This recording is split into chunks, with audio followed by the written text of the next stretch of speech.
Épisode 10 de l'histoire alternative du monde. J'espère que vous avez passé une bonne journée, que vous allez bien, et sur ce, on va commencer tout de suite.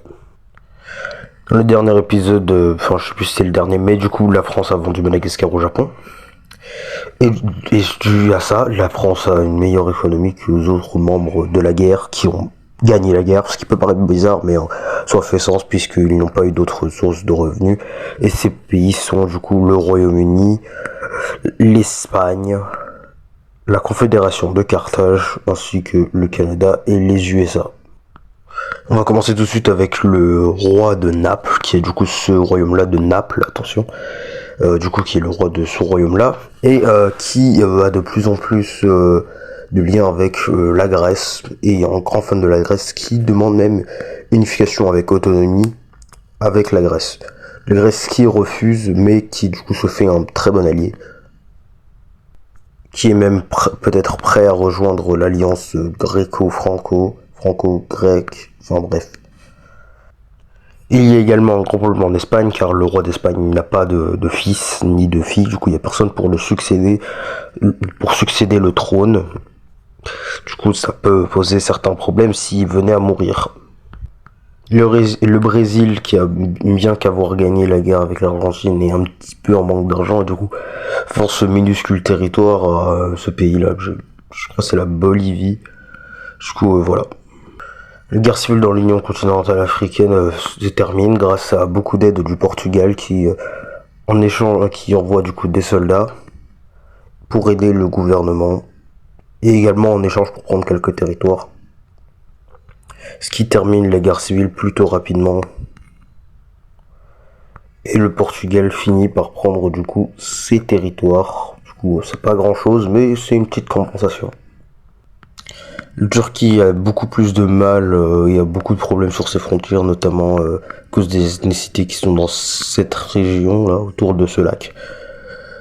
Ce qui va poser des problèmes dans le futur, même si bon, je vais rien dire pour l'instant. La Confédération de Carthage a aussi beaucoup de problèmes avec le Sahara oriental, car les gens de l'Algérie, de la partie de l'Algérie de la Confédération de Carthage, supportent pour une partie autonome qui ne soit pas directement inclus dans la partie marocaine, et tandis que les Marocains veulent le contraire. Le Royaume-Uni a également beaucoup de problèmes à garder la Normandie, car il y a beaucoup de rebelles, contrairement en Bretagne, car ils sont très contents d'être indépendants, et ils sont tellement inutiles que bon, ils peuvent rien faire de toute façon. Mais du coup là, il y a beaucoup de rebelles en Normandie, ce qui pose un problème. Même si bon là c'était la plus grande révolte, du coup il y a beaucoup de territoires qui sont contrôlés, mais ça reste des révoltes, du coup elles sont battues à chaque fois, mais commence à être financé de plus en plus par une superpuissance pas trop loin. On se demande bien qui c'est, hein. Ouais. Même si au final, c'est quand même le Royaume-Uni qui remporte cette guerre civile entre guillemets. La Yougoslavie a de plus en plus de problèmes sur ces territoires, car ils veulent ces territoires-là de la Hongrie, et la Roumanie veut ce territoire-là de la Yougoslavie, et en même temps t'as la Croatie qui veut les territoires qui sont majoritairement croates de la Yougoslavie, l'Albanie qui veut ce qui reste du Kosovo. Enfin bref, c'est un petit peu chiant quoi. Après c'est les Balkans, j'ai envie de dire. Le royaume de Naples pousse encore pour l'unification et entre de plus en plus et semble ressembler de plus en plus à un état marionnette ou vassal de la Grèce, même si c'est pas voulu de la Grèce, c'est vraiment pas voulu, mais bon. Je suppose que ce mec est vraiment aime trop la Grèce, c'est une dinguerie, mais voilà. L'Estonie devient indépendant après que le roi soit la direction du pays. Le Royaume-Uni, qui est un peu désespéré, vend le Djibouti à l'Éthiopie pour essayer de faire un petit peu comme la France qui a vendu Madagascar pour remettre son économie sur pied. Mais ça marche moins bien, même si Djibouti est plutôt important, mais c'est juste que l'Éthiopie avait déjà contrôlé la mer Rouge. Du coup ça leur sert un petit peu à rien quoi. Le roi d'Espagne est mort et du coup il y a deux candidats pour le trône d'Espagne. Il y a le roi du Portugal qui fait partie du pacte de l'Empire britannique et qui vient de la péninsule ibérique et qui pourrait faire une union ibérique, ce qui est plutôt cool, tout en gardant les territoires occupés, là, ici, là-haut, là. qui sont pris par la France, qui ont été pris par l'Espagne, les territoires français qui ont été pris par l'Espagne. Et après il y a le roi de Grèce parce que déjà il a des territoires en Espagne. 2, parce que c'est une puissance navale, voilà, du coup ça pourrait aider l'Espagne à un petit peu garder ses territoires d'outre-mer, surtout celui-là qui est très important, mais qui en soi n'a aucune protection puisque la puissance navale de l'Espagne un petit peu négative, quoi, du coup mais le problème c'est que vu que la France est alliée avec la Grèce pourrait bien rendre les territoires ce territoire-là au sud de la France, mais au nord de l'Espagne à la France, pourrait bien rendre ces territoires à la France, ce qui fait un peu chier l'élite et les dirigeants, les nobles, etc. de l'Espagne. Ce qui est logique, parce que t'as jamais envie de perdre des territoires. Mais bon, pour l'instant, il n'y a rien de... Il y a juste une petite dispute, il n'y a rien, il n'y a pas de combat, il n'y a rien. L'Argentine profite du fait que le Chili vient d'avoir une petite crise économique pour reprendre certains de ses territoires. Et du coup, ils envahissent et juste prennent le contrôle. Le Chili qui peut un petit peu rien faire, quoi, puisque crise économique, y a pas trop le temps ni les moyens de s'occuper de cette merde. Du coup, ils acceptent et ils font un petit traité de paix, même si il n'y a pas eu de combat. Du coup, la Bolivie, on profite pour également reprendre ce territoire qui lui donnait un accès à la mer, l'océan Pacifique. Et du coup, gagne la guerre. Et du coup, garde les territoires. Du coup, dans le vrai traité de paix, le Chili garde ses anciens territoires, mais du coup, les territoires qui avaient été pris à la Bolivie sont rendus. Voilà. Alors, vous l'avez peut-être remarqué, mais si vous l'avez pas, c'est pas grave, je suis malade, du coup, désolé pour si ma voix est un petit peu bizarre, mais du coup, c'est parce que je suis malade. Là, vu qu'il y a personne qui arrive à se décider qui devra être le roi d'Espagne, il y a plusieurs pays qui encouragent un pays pour les deux candidats pour devenir roi d'Espagne. Du coup, ceux qui encouragent le roi du Portugal pour devenir roi d'Espagne sont le Royaume-Uni, les USA, le Canada et l'Afrique du Sud, car le Portugal fait partie du pacte de l'Empire britannique. Il y a aussi la Turquie, parce que fuck la Grèce, je suppose. L'Union Calamar qui aimerait bien voir un petit peu de la paix, quoi. Et puis vous verrez pourquoi. Et aussi parce que le Japon supporte la Grèce, puisque la Grèce est supportée par la France. Et vu que l'Union Calamar voit certains territoires qui sont au Japon, qui sont l'Islande et le Groenland, faut supporter l'ennemi, je suppose. Et il y a du coup les dirigeants d'Espagne parce qu'ils veulent pas perdre ces territoires au nord de l'Espagne et au sud de la France. Et du coup, qui supporte le roi de Grèce? Bon, du coup, comme je l'ai déjà dit, la France, car alliance. Le Japon, parce que le Japon aime bien la France et la France supporte la Grèce. Du coup, voilà. L'Irlande, parce que Irlande du Nord, enfin, je suppose que c'est un petit peu logique. Les Pays-Bas, parce qu'ils aimeraient bien voir un petit peu une bonne navy et voir la plus grande navy dans la mer du Nord. Ils aimeraient bien aussi affaiblir le Royaume-Uni, logique. Il y a aussi Venise, car ils aiment bien la Grèce, ils voudraient avoir un petit peu la paix dans la mer Adriatique. Et vu que c'est la Grèce la Grèce peut à tout moment bloquer la mer Adriatique, c'est mieux d'avoir des bonnes relations avec la Grèce pour Venise. Et il y a aussi le public de l'Espagne qui supporte la Grèce parce que ils trouvent que ça va partir en guerre, et pourquoi perdre des soldats pour un territoire qu'on peut juste redonner en paix, sans guerre, sans mort? Pourquoi faire?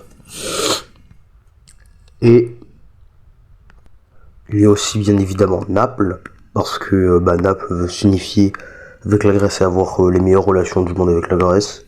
du coup logique. Et enfin Rome, ce qui peut sembler bizarre, mais qui en fait quand on y pense c'est un petit peu logique.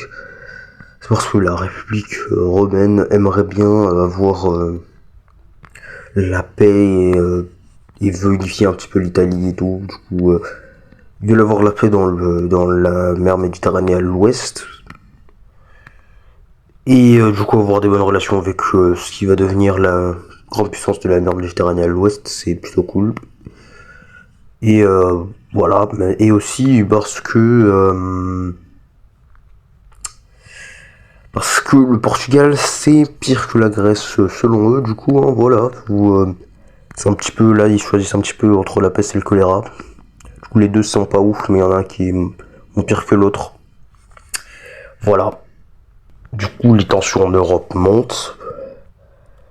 Les USA et le Canada savent pas ce qu'ils foutent dans cette merde, ils savent pas pourquoi est-ce qu'ils participent, mais bon, ils seront là, hein, ils sont là.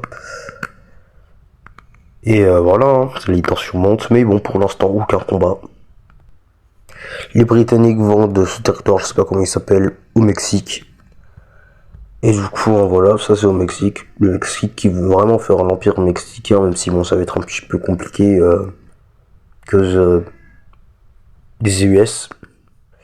Mais bon, on juge pas ce que veulent faire les gens. Et puis voilà, hein. L'Union Calamar prend un petit peu sans demander certains territoires de la Finlande, et la Finlande s'en fout un petit peu parce que bon, et ça rend la frontière plus jolie. Mais bon, ça les fait un petit peu chier quand même. Mais au moins, s'il y a guerre, il y aurait pas genre d'éventuelles personnes qui sont encerclées, même si bon, il y a personne qui vit là. Mais bon, hein, voilà, pourquoi pas. La Bohème, visiblement, en a marre d'être indépendante pour aucune raison, et du coup, rejoint l'Autriche, même si bon, techniquement, ils avaient déjà un petit peu près le même roi. Et du coup, voilà, hein. Vu que l'Empire d'Autriche est en manque d'argent, ils vendent ce territoire à la Pologne, qui est un petit peu contente, quoi. La Pologne est en mode, ouais, territoire gratos, même si bon, techniquement, ils ont acheté le territoire. Enfin bref, j'adore me compliquer la vie pour rien, moi. Et de la guerre, la deuxième guerre de succession d'Espagne, si bon, la dernière c'était durant les années 1700, du coup, je pense qu'il faudrait peut-être la nommer autre chose. Donnez-moi des idées dans les commentaires, parce que moi, j'en ai aucune idée, j'ai pas d'imagination. Du coup, voilà. La première chose qui se passe, c'est les Grecs qui avancent avec le support, avec le support, avec le support de la majeure partie des Espagnols, et qui foncent vers Madrid, ouais, let's go. Et la France qui prend un petit peu les territoires sans demander vraiment, même si bon, ils profitent, ils sont juste malins, ils utilisent leur intelligence. Et du coup, les Catalans sont ultra contents que la France reprenne la Catalogne parce que ils aiment pas être en Espagne. Va demander, parce qu'ils ont plus d'autonomie avec la France. Allez en Catalogne et leur dire que s'ils aiment bien être en Espagne, il y a peu de chances qu'ils vous disent oui. Et s'ils vous disent oui, bah, c'est qu'ils viennent probablement pas de Catalogne. Tu vois, vous savez, c'est comme les Bretons. Juste que les Catalans, eux, au moins, ils ont un petit peu d'utilité. C'est ce que je veux dire. Enfin, bref.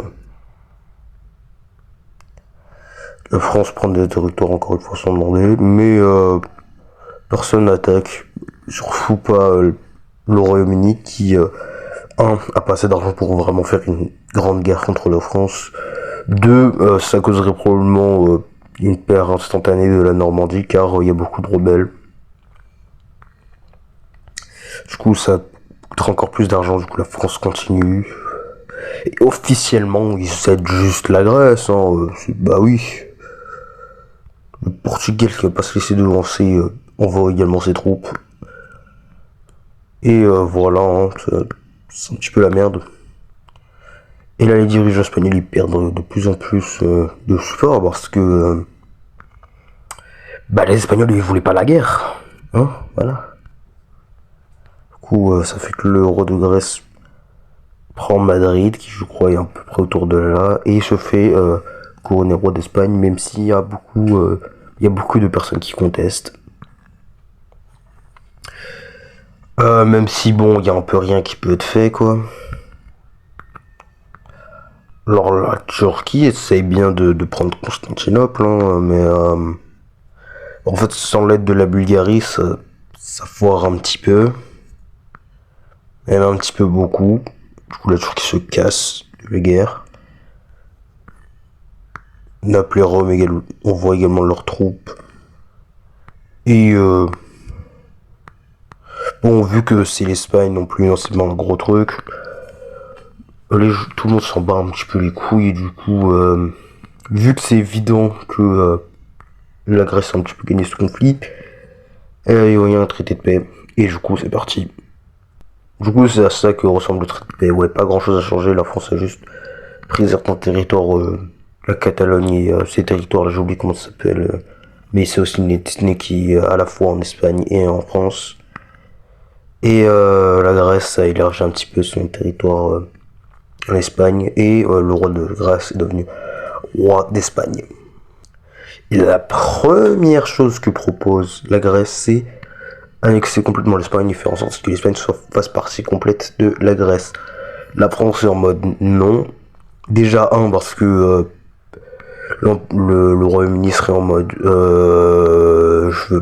la Grèce devient un petit peu puissante trop rapidement, du coup on va faire une petite guerre. 2, parce que bon, bah là ça voudrait dire que beaucoup des soldats grecs auraient besoin de garder les frontières et seraient surtout en Espagne, ce qui pourrait laisser la Turquie et la Bulgarie de juste prendre Constantinople et prendre un petit peu tous les territoires grecs du monde. Et aussi parce que c'est pas ce que veulent les personnes en Espagne, et du coup ça ferait une guerre, j'ai oublié comment ça s'appelle, mais bon, en anglais on dit guerrilla warfare, je sais pas comment dire en français, mais please dites-le en commentaire. Et du coup voilà, du coup l'Espagne est ce qu'on pourrait appeler un état vassal, vu que le roi, même si bon c'est juste que le roi de Grèce est en Espagne, mais sur le papier l'Espagne est complètement indépendante. Et le roi de Grèce contrôle pas l'Espagne de la même façon que la Grèce.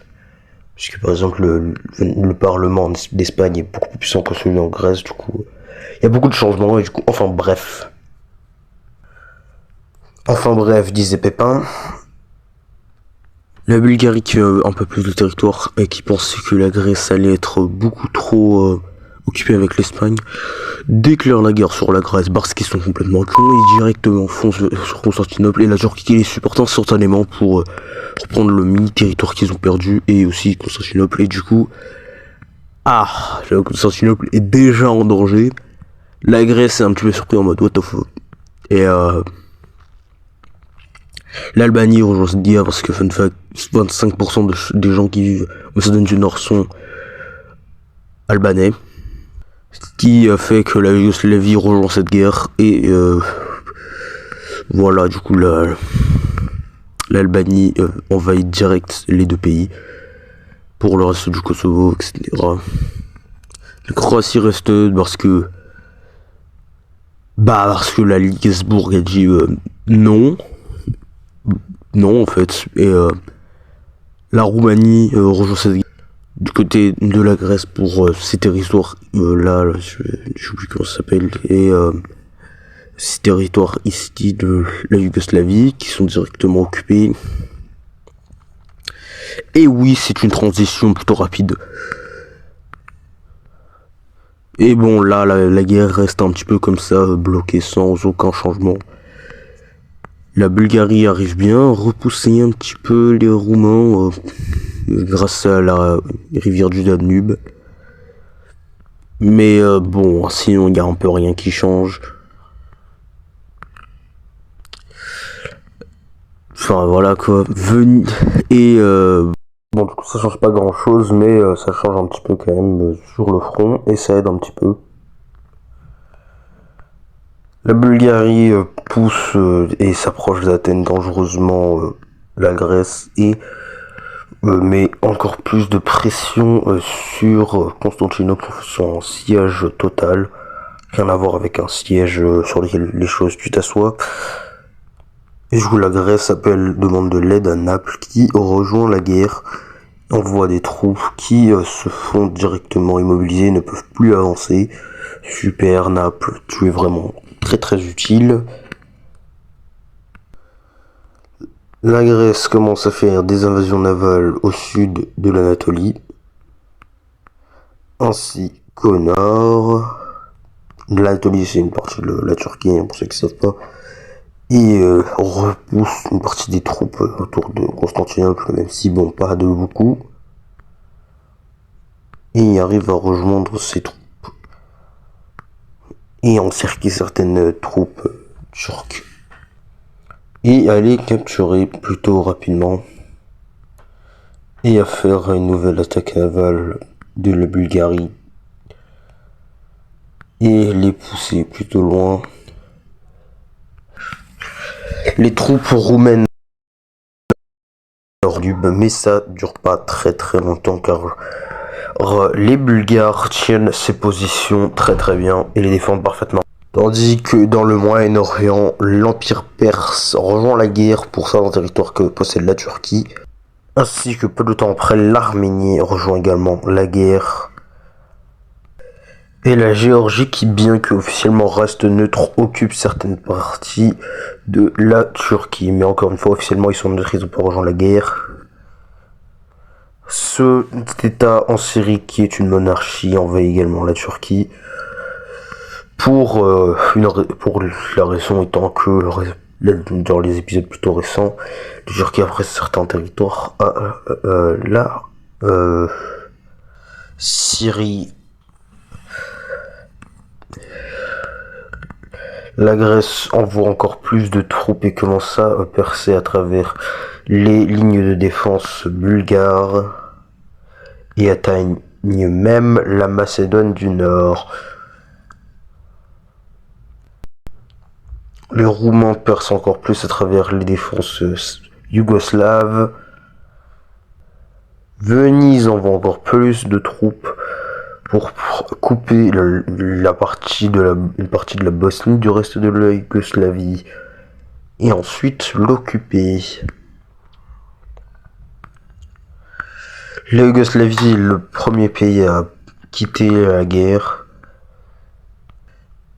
suivi après une offensive par les troupes de Naples de la Bulgarie.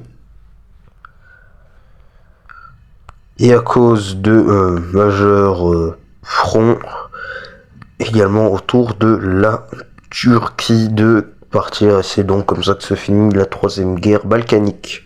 Et du coup, voici le traité de paix. La Bosnie est divisée en deux. Une partie qui est majoritairement chrétienne et une partie qui est majoritairement musulmane. Et qui sont indépendantes. La Serbie perd tout le Kosovo. Et les parties majoritairement croates, du coup le royaume de Croatie, est agrandi malgré le fait qu'ils étaient complètement neutres durant la guerre. Alors, la Turquie perd pas mal de territoire, la Syrie monarchiste s'est agrandie, la Grèce après tout le Liban, l'Empire perse s'est agrandi sur des régions historiquement perses. La Géorgie et l'Arménie ont pris des régions qui sont ethniquement majoritairement arméniennes et géorgiennes, je dirais du coup. Et un royaume du coup qui est majoritairement grec, des autres parties qui sont majoritairement grecques mais qui sont à l'autre bout, qui ne pouvaient pas être annexées par la Grèce, a été créé. Et du coup en sultanat, une république sultane. Et du coup voilà, je vais faire une recherche. L'Albanie après il est parti de la Macédoine du Nord qui sont majoritairement albanaises. La Bulgarie n'a pas perdu grand chose, hein, à part certaines parties de la Macédoine du Nord et des parties majoritairement roumaines. La Hongrie s'est également agrandie pour des raisons ils avaient des réclamations sur ce territoire et personne ne te l'avait, du coup ils ont gagné ça un petit peu gratos. Et voilà, hein. Du coup c'est la fin de cet épisode, j'espère que vous allez passer, que vous avez passé une bonne journée. C'était Demeteros et Goji, ciao. Alors j'ai failli oublier le fait que du coup à cause de la promesse et du fait que Naples ait rejoint la guerre, du coup la Grèce prend Naples et s'unifie complètement. J'ai failli oublier ça. Et bon du coup, mais sinon voilà, du coup là maintenant c'est la fin de la vidéo. J'espère que vous allez passer une bonne journée, une bonne soirée ou une bonne après-midi. C'était Demeteros et Goji, ciao.